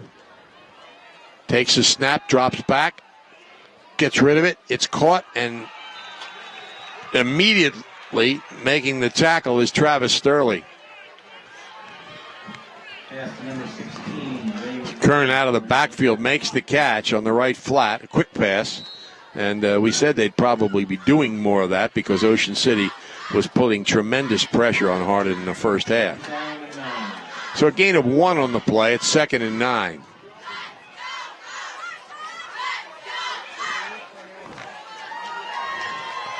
Trips to the left. The receiver splits to the right. Harned takes a snap, drops back. Runs from pressure now. He scrambles for some yardage. He's out across the 35 to about the 38-yard line. In there on the stop for Ocean City was Will Drain and a couple of his teammates. But a gain on the play of some good yardage. He takes it out to the 40. We'll call it 3rd and 3. Harned brings the play in from the sidelines. 3:15 remaining here in the fourth quarter, third quarter, excuse me. The scoreless first half, and Ocean City Henry Soto kicks a field goal to put the Raiders on top. Here's an option. Harned keeps it. Looks like he might have enough for the first down. He had Carnell Davis trailing, but he read the defense and read it correctly. Gets the first down. Absegami 7th at their own 44-yard line. Harned brings the play in from the sidelines, and Absegami ready to resume after extending this possession. Started this on their own 32-yard line. Slot to the right, receiver left. Harned comes up under center. Puts it back in motion. Gives the ball straight up the middle to Weed. And he goes out to midfield to the 50-yard line. A gain of about 6 on the play. It's 2nd and 4. That's the play where I said that, they've done a lot better job of defending that particular play since the first quarter, and I think that's probably the most yardage they've gained out of it since that time. So 6-yard carry. 2nd and 4 at the 50. Harnett puts it back in motion. This time he keeps it, pitches to the back in motion, and he's spun to the ground by Bill Kroger. That was Jordan Marcucci on the carry, and he loses a yard. So it'll be 3rd and 4. Well, that time, Tom, each of the defenders had a man. I mean, it was a rollout option by the quarterback, and you have 3 options, and you have 3 defenders, and each one had a man, and Kroger had the ball carrier at the end and made a great play. They all did. They stayed right with the man they were supposed to. Slot right, wing back in motion, and Harnett's pass is incomplete, thrown behind the receiver, low and behind him. So it's 4th and 4 at the 49-yard line for Absegami, and they're showing punt. Intended for Glover and Kevin King right there on him, that little look-in pattern, and as you said, the ball thrown low and behind him. Nobody was going to have a chance to catch that one, and Raiders defense holds again. Weed the punt. Lashley stands at about his own 20.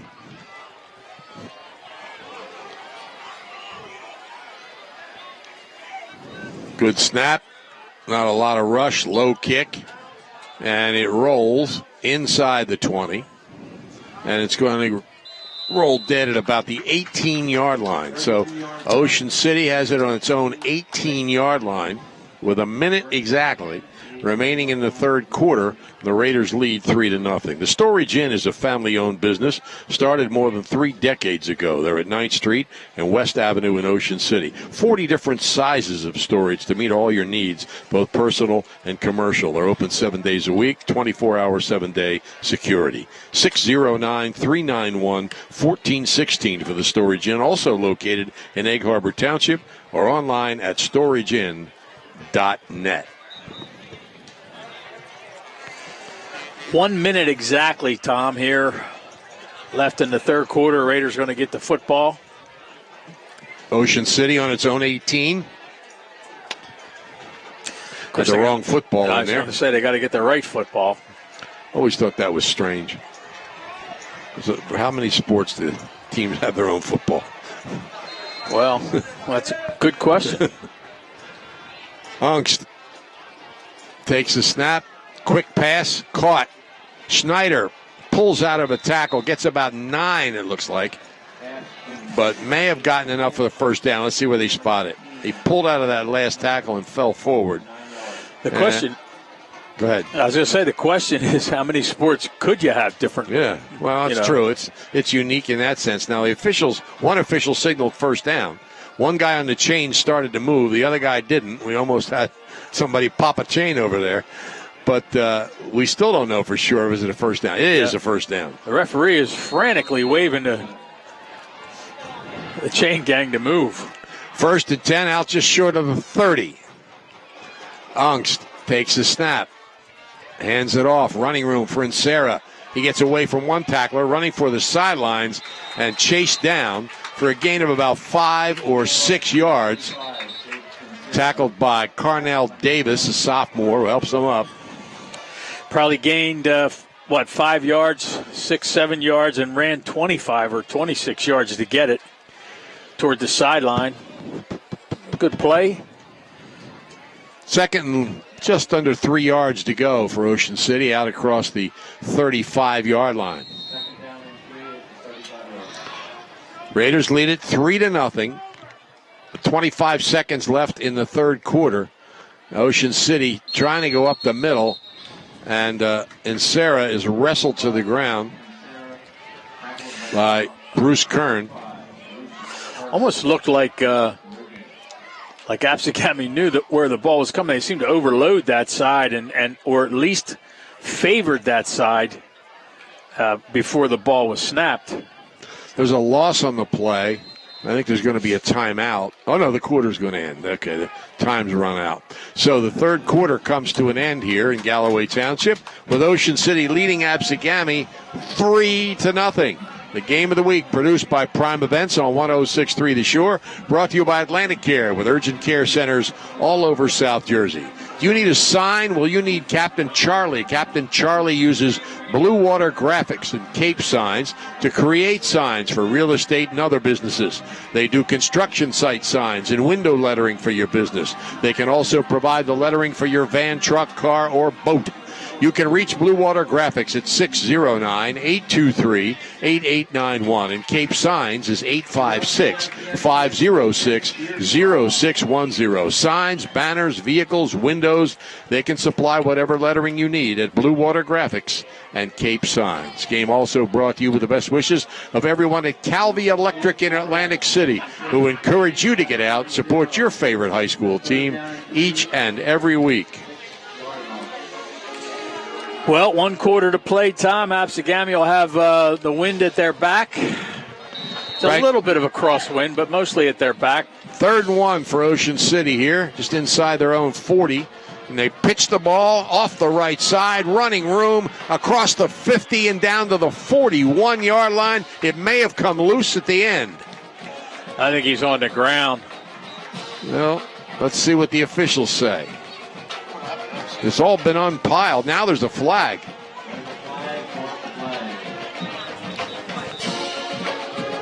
Flag on the play. The ball spotted at the 40-yard line.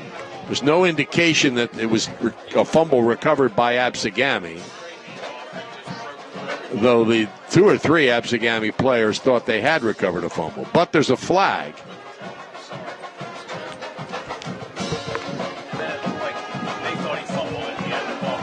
And it is a personal foul against Absegami. I'm sorry, unsportsmanlike conduct against Absegami. Probably related to somebody who was too enthusiastic about trying to convince him it was their ball. I was thinking the same thing, only you said it much more eloquently than I was going to say it. Ball moves all the way down now to the 25-yard line. And Ocean City with the ball, well, 26-yard line, I guess it is. 1st and 10, leading 3-0. And whistles and flags. No, I don't see any flags. Though there is a Absegami player in the Ocean City backfield. The officials weren't ready. That's what it was. They were over on the sidelines explaining exactly what the penalty was to Dennis Scuderi, the referee, and one of the other officials. So that's why the whistle blew. I think we should throw a penalty on the officials. They weren't for ready. Letting the play go before the rest of them were ready. Delay a game. Illegal procedure. Now, and Sarah comes out, and Kevin King comes in at the running back position. Slot to the left, Snyder in the slot. Ungst waits the snap. He gives it to King. King goes right, drives down the right sideline, and he's close to the 15, close to a first down. Boy, he runs hard, Tom. He does. That last run, too, carrying guys in the backfield, in the defensive backfield, just plowing ahead. Now the ball is about a yard, less than a yard short of the first down. So it's 2nd, less than a yard to go for Ocean City. Unks looks to the sidelines. And Sarah's back in at a running back. Slot to the left, receiver to the right. Kroger, the wing back on the right side. And Ocean City's going to use a timeout. So something wasn't right. 10:52 left, and they've had enough problems here in close that I guess they want to make absolutely sure that everything's right. So timeout called by Ocean City. They lead it here by a score of 3-0. Things are always happening at the Ocean City Free Public Library. Monday at 6, the classic film series presents Rocky, starring Sylvester Stallone and Burgess Meredith. Tuesday at 3, you can learn conversational French, and the after-school movies with snacks are every Wednesday at 3. You can learn to play bridge or improve your cooking and computer skills. It's all free, plus books, magazines, internet access, homework help, and much more. The Ocean City Free Public Library, 18th and Simpson, phone 609-399-2434, or visit them online at oceancitylibrary.org. So Ocean City knocking at the door again here. They've only scored a 14-yard or 24-yard field goal. Now Ungst hands it off inside. And I don't know if he got the first down. It didn't look like there was a lot of forward progress. Yeah, not that time. And, of course, they're in 4-down territory here, Tom. They didn't need a whole lot to get the first down. If they didn't get it, they're going to be darn close. They're switching in Sarah and King last couple plays. That was in Sarah carried that one. King now comes in. Third and less than a yard, so he didn't get the first down. Ungst has a slot to the left. Takes the snap, gives it to King, and he barrels his way down to the 12 or 13-yard line for a first down. Yeah, those are the ones where you're third and a foot.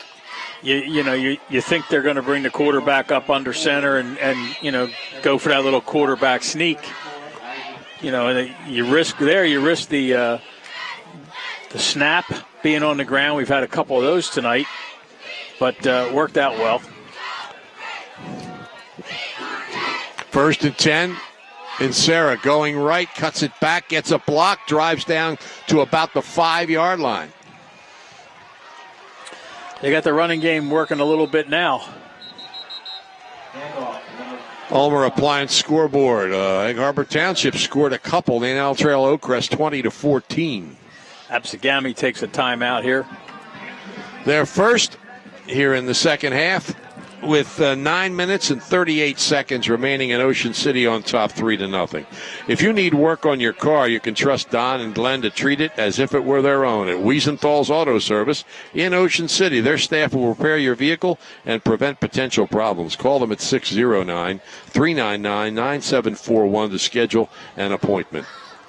Don, Glenn, the legendary Al, and Chris the Rockstar will handle all of your repairs. Wiesenthal's Auto Service, 9th and West, right in the center of Ocean City. Correction on that St. Joe's score. They actually won that game 56-0. Oh,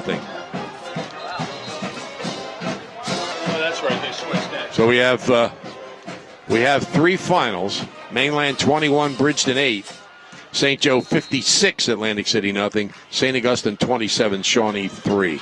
2nd and 1 for Ocean City at about the 3-yard line.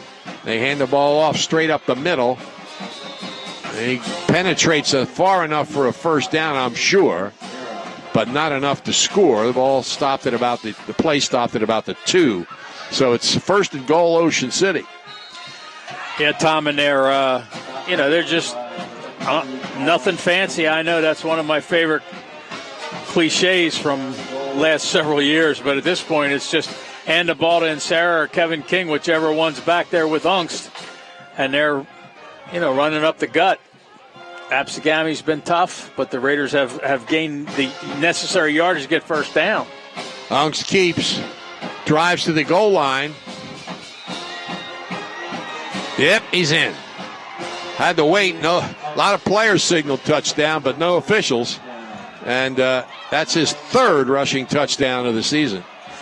That was a play that I thought they might try on the 3rd down play before when they were 3rd and less than a yard, and yet he got in, but he didn't get in by much. So credit Absegami's defense as well, but ultimately Ocean City's offensive line won that battle.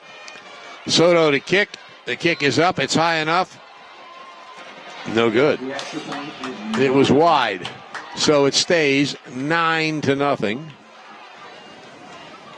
Ocean City with 9:01 remaining in the 4th quarter.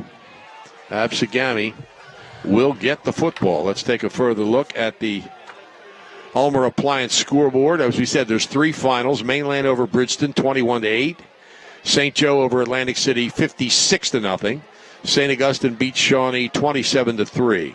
Elsewhere, it's Millville 20, Kingsway 7, Oakcrest 20, Egg Harbor Township 14, Middle Township 19, Gloucester Catholic 6, Holy Spirit 22, Hamilton 3, and Timber Creek 17, Vineland 10.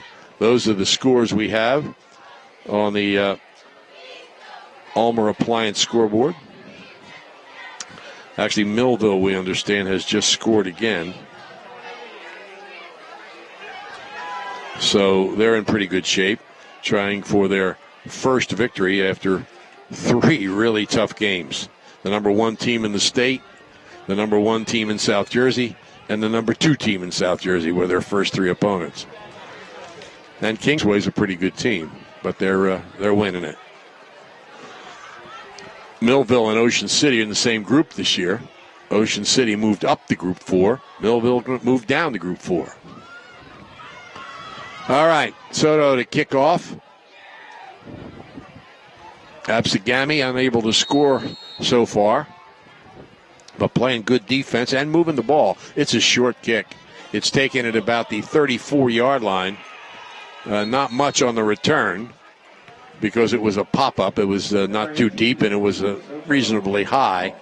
So it looks like Absegami will put it into play on about its own 39-yard line.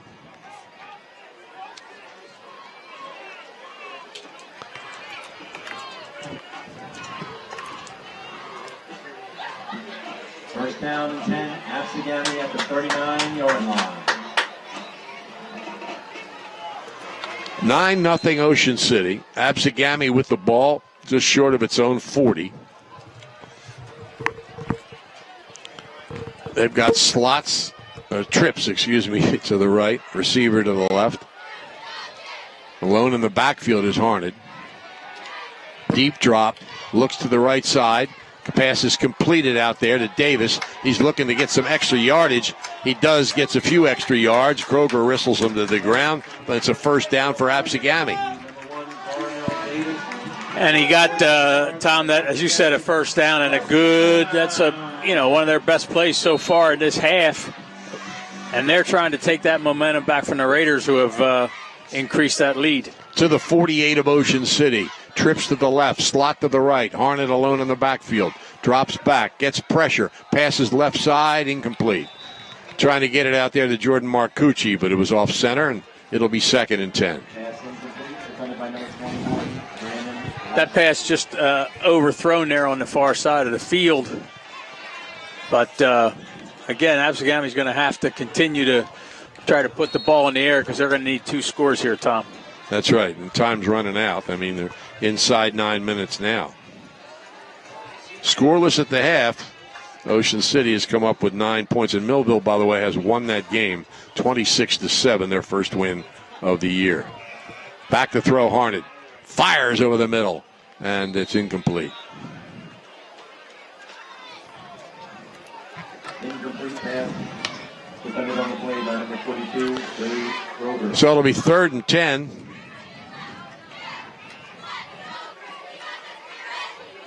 Timber Creek has beaten Vineland 24-10. Vineland drops to 1-3. Vineland's very young. Lost an awful lot last year. 2 of them were at Rutgers. 3rd and 10. Absegami trips to the left. Back to throw. Harned throws to the sideline, and it is incomplete. I think one Ocean City defender defended against another. Lashley was going up to intercept the ball, and I think it was Kevin King there as well, and each stopped the other from intercepting the pass. But it's 4th and 10. Absegami will certainly go for it here with 8 minutes left, down by 2 scores on the Ocean City 49-yard line. 4th and 10. Harned brings the play in from the sidelines. He's been alone in the backfield this entire possession, and he is again. Slot to the right, trips to the left. Waits the snap, takes it, bobbles it, pops up in the air, he holds it. Avoids a rush. There's a flag on the play. He's brought down by Brandon Lynn. Back around the 48-yard line of Absegami. But remember, there's a flag here. Apparently it's against Absegami. And, of course, they won't take that penalty because Ocean City has the football on downs. They're discussing it with Kroger, one of the captains, and he says, no, we don't want that penalty. So Ocean City's going to take over on downs. They are at the 47-yard line of Absegami with 8:07 left in the fourth quarter, leading here 9-0. That just might have been it, too, Tom. That was a drive that Absegami needed to keep alive. As we said, they need 2 scores. So you can bet that the Raiders are going to keep the football on the ground here. Of course, the Braves know that as well. Slot to the left, receiver to the right. Ungst gives it to King. King going right, cuts behind a block, down the right side, and down into the 40-yard line. He's had some really nice runs here, has Kevin King, in the second half of this football game, Tom. And, if you can get 7-8 yards a carry, a lot of clock's going to eat off. You're going to get a lot of real estate. Gain of about 7. Call it 2nd and 3. Ungst looks to the sidelines. People this is tough on are the offensive linemen. They're going to stay in that 3-point stance all that time. King goes straight ahead, short of the first down. It'll be 3rd and about a yard or 2. Yeah, this is a situation where they're going to let as much clock run as possible.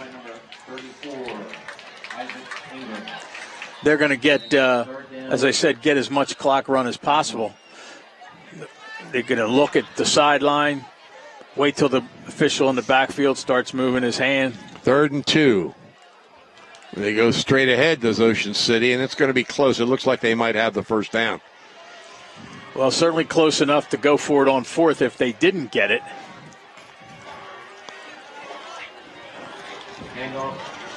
In Sarah.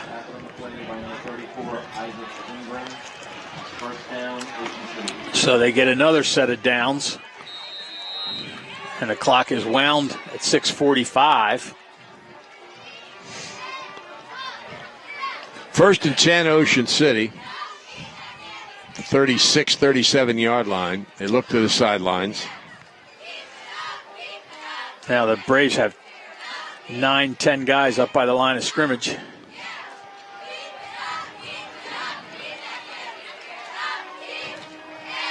Here's Ungst. Throws high for Lashley. He couldn't get up high enough. He made a nice hook and was open, but the pass was too high. He's had a couple passes sail on him in this game, and there's an example of we talked about before of them looking over and having the play call changed. Absegami had a couple of defenders one-on-one. Everybody else up at the line of scrimmage expecting the Raiders were going to just run the ball and eat clock. They didn't, and it cost them running the clock. Off the right side, King. And he picks up about 4 yards, it looks like.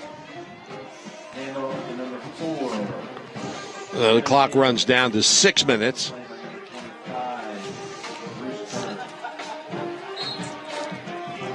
Yeah, again, the question is, are they in 4-down territory, or will they try to kick it into a coffin corner type situation if they don't get the first down?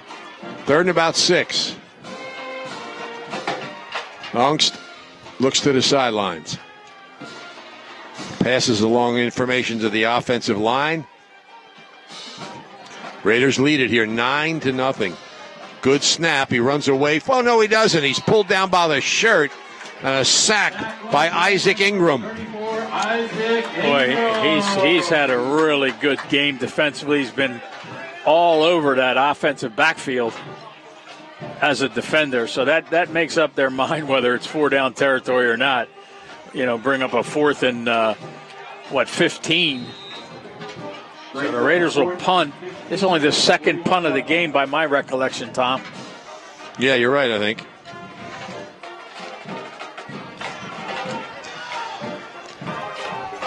Lashley will punt. He's about at Ocean City's 47-yard line. Carnell Davis stands inside his own 20. High snap. He goes and gets it. Good rush. Ball may have been tipped. It doesn't go very far. It's out of bounds just across the inside the 45-yard line. Lashley gets up, limping a little bit, though running. He's running but favoring one foot or one leg. And now he's hopping up and down, trying to loosen it up, I guess. Yeah, because they'd like to have him back there in that defensive backfield. There's a flag on the play. Well, they're going to call a roughing the kicker penalty. Oh, boy. Against Absegami. It looked like I thought the guy rushing had hit the ball, which is, if you then hit the kicker, you're okay. But well, we thought he hit the ball because the kick went off the side Right. of his foot out of bounds. And now, actually, though, that's not going to be a first down. It's only a 5-yard penalty or whatever the penalty is. It's now how can it be Absegami's ball? I don't know. That doesn't make sense. No. If you take the penalty, you can't. Right. You're not the team that was fouled against doesn't lose it down. Well, the way okay, I see what they did. It looked like on the far side of the field when they moved the sticks, they were moving them in the wrong direction. But it's still it's a 4th down and 11. Right. There we go. One of the officials, though, did point, and Kevin Smith's still talking to him. One of the officials did point that it was Absegami ball. 4th and 11, Ocean City, and Lashley is out there again. It looks like he's looking at his coaches over there and saying, calm down. You don't see Kevin Smith get upset with an official very often, so whatever happened, I think he wanted more than a 5-yard penalty. There was a couple things last week that I think he thinks it's an automatic first down, and I don't think it is.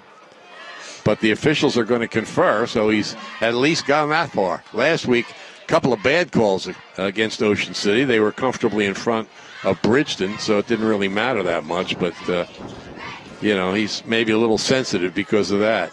Middle Township has scored again, and they lead 25-6 over Gloucester Catholic. That's a division game for them. So now the officials have conferred, and now Lashley goes to the sideline, and he's talking over there with one of the coaches. So we have some confusion here. 4:25, and the clock goes back into motion, and Ocean City will punt the football. Lashley is at the Absegami 49-yard line. He's still looking to the sidelines. I think they may go and let the clock run down. As much as possible, and then call timeout. I don't. I mean, Lashley's like turning around 180 degrees, 360 degrees. They're a few seconds away. Now he moves up. Too late. Points and timeout. Ocean City, I guess. So there you go. 3 minutes and 56 seconds left. Ocean City uses its second timeout. And they've got the fourth and the... No, I take that back. They didn't use the timeout. They stepped off a 5-yard penalty against Ocean City. 4th down and 16, 41-yard line. So they still have 2 timeouts remaining. But 3:56 on the clock, and it's 4th and 16. So I'm going to guess he kicks it to the sideline, Tom. Because the one thing that could really hurt you here when Absegami needs 2 scores is a punt return. Correct. Lashley at his own 46. Good snap. Pretty good rush. He gets the kick away. It's end over end. Davis goes back. He gets it at about the 8-yard line. He's across the 10, the 15, straight arm, and he might get a penalty for it. He may have grabbed the face mask of Lou Conti. The flag came in for something, and we'll see what it is. It is. I think he is giving a face mask signal. The one official is giving that to the referee. It would have to be on the ball carrier. Ball's at the 21-yard line. Correct me if I'm wrong. In the NFL, you can do that as an offensive player, correct? You can't grab. No, but you can. Oh, it's against Ocean City. Wow. I didn't see that.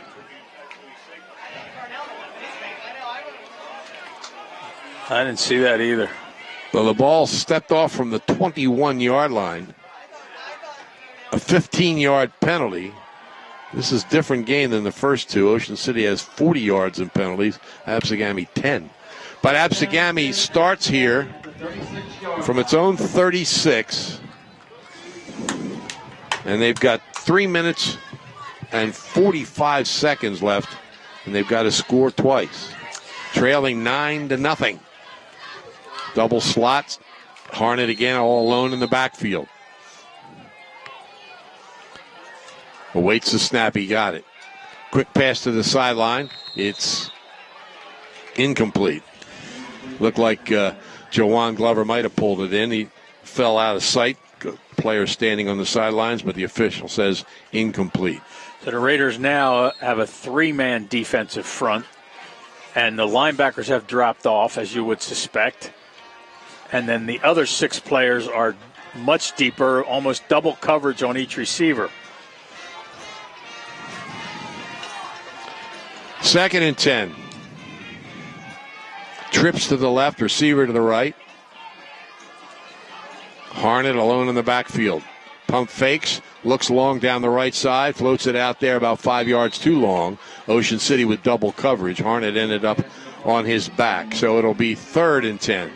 Well, that was based off the last play. The last play was a little out pass to Glover, and they didn't connect. That time, the same pattern. Glover ran the same pattern, and Harnett faked the pass to him. Glover turned it upfield and tried to beat the defender down the sideline. But, again, the Raiders are in double coverage. Connie stayed with him and got help from the safety on that side. Final in Mays Landing, Oakcrest defeated Egg Harbor Township 26-14. So Oakcrest and Mainland remain unbeaten in the division. Ocean City trying to do the same. Quick pass to the flat to Steve Wilkins, and Wilkins is close to a first down, but just short. He's out to about the 45-yard line. Clock running.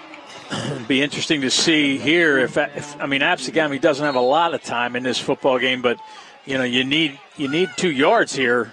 And with the Raiders with a 3-man front, I wouldn't be surprised to see him run the football here, except that Harnett has nobody in the backfield with him. Trips to the left, slot to the right. Takes a snap. Quick pass. First down. And diving for a few more yards is Jordan Marcucci out to the 50-yard line. So first down, Absegami. Unofficially, they're 9th. And the clock continues to run with 2:53 remaining. High snap, but handled by Harnett. Now he runs straight up the middle and gets some yardage. He's got a first down inside the 40 and down to about the 36-yard line. Well, and that's going to happen. You got, 6 guys deep in pass coverage. You're going to give up something when somebody's going to run if he gets past those first 3 guys. High snap again. Harnett, quick pass. It's caught by Wilkins. And Wilkins is inside the 30 at about the 28, stopped by Lou Conti. Clock really becoming a factor here in the Raiders' favor. 2:20 remaining. Harnett, quick pass, incomplete. Well, that'll stop the clock for Absegami, but again, that time intended for Glover. Good coverage by Ocean City. At some point, you think they're gonna go a little deeper here on one of these passes because again they need to score, get the ball back, and score again. They don't have 3 timeouts. I know they used at least 1. Yeah, I think unofficially we have them with 2 remaining. Ocean City with 2 remaining as well. Harnett all alone in the backfield. Snaps a little off, but he gets it and decides to run again. He only had 3 yards to go, and he didn't get it. Stopped at about the line of scrimmage. Yeah, that time the Raiders said not happening. See who that was down there. Camden beating Delsey 33-7 with 7 minutes left in that game between 2 pretty good teams. That was Brandon Lynn on that stop, Tom. Okay, back to throw, Harnett, and he's in trouble. He goes down under pressure. Austin Green in there and a teammate. So Ocean City takes over with 1:43 remaining and a 9-point lead. Well, now the key word is just hold on to the football. The defense has been very, very good tonight for the Raiders. Absegami's defense has been good too, except for that one long drive and the one long pass play that set up the field goal. You can bet there'll be plenty of King and Sarah. And you can bet also that Absegami's defense will be lined up near that line of scrimmage and they'll be ripping at the football. They've got a slot to the left, the wing back on the right side, and keeping it and running for a first down across the 45 is Ungst. Well, that gets them another 30 or 40 seconds. And, they're just about at the point, Tom, where they can take a knee. Unofficially, Ocean City's 13th first down. Ungst scored the only touchdown in the game. Again, slot to the left. But they're going to look to the sidelines because the clock is in their favor. Minute 15. Yep. Ungst takes the snap, hands it off.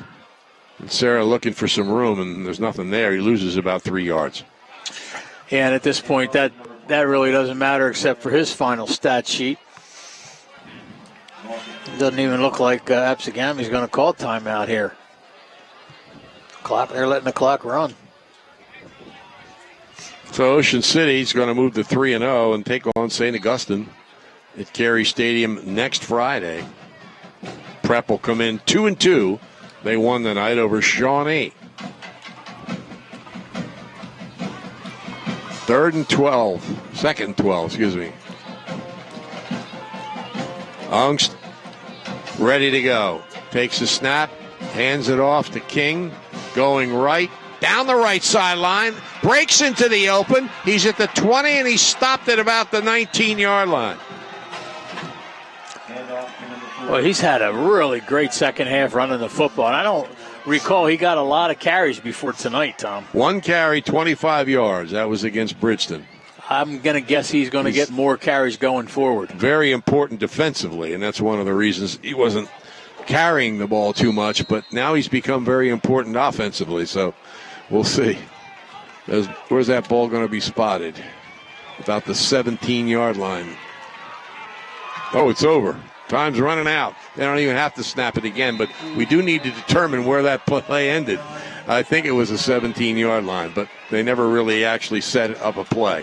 So Ocean City wins it here by a score of 9-0 over Absegami. The Raiders remain undefeated, 3-0 for the first time since 2000. And they will go into next week as probably the underdog against St. Augustine Prep. Trying to go 4-0, but that's a non-division game, so the Raiders are still on top of the Independence Division. You'll like the way they do business at the Thomas H. Heist Insurance Agency. They're coastal insurance specialists with over 35 years' experience. Flood, boat, auto, life, health, they offer it all at the Heist Agency with convenient offices in Ocean City, Margate, Egg Harbor Township, Marmora, and Vineland. Phone 609-399-0453. You'll also find them online at heistagency.com. Remember Thomas H. Heist when you need insurance. And remember, coastsportstoday.com. That's the only place you'll find award-winning journalist Brian Kniff, plus exclusive video and photo galleries. Great coverage of Cape Atlantic League sports, specializing in Cape May County. Check it out regularly. coastsportstoday.com. Well, Ocean City wins this game 9-0. A 24-yard field goal by Henry Soto and a 3-yard run by Ian Ungst. The extra point was no good after a scoreless first half. We'll take a look at the scoreboard, see how these other games turned out. But right now we're going to take time out for some messages. The Game of the Week is produced by Prime Events on 106.3 The Shore, brought to you by Atlantic Care with urgent care centers all over South Jersey. We'll be right back.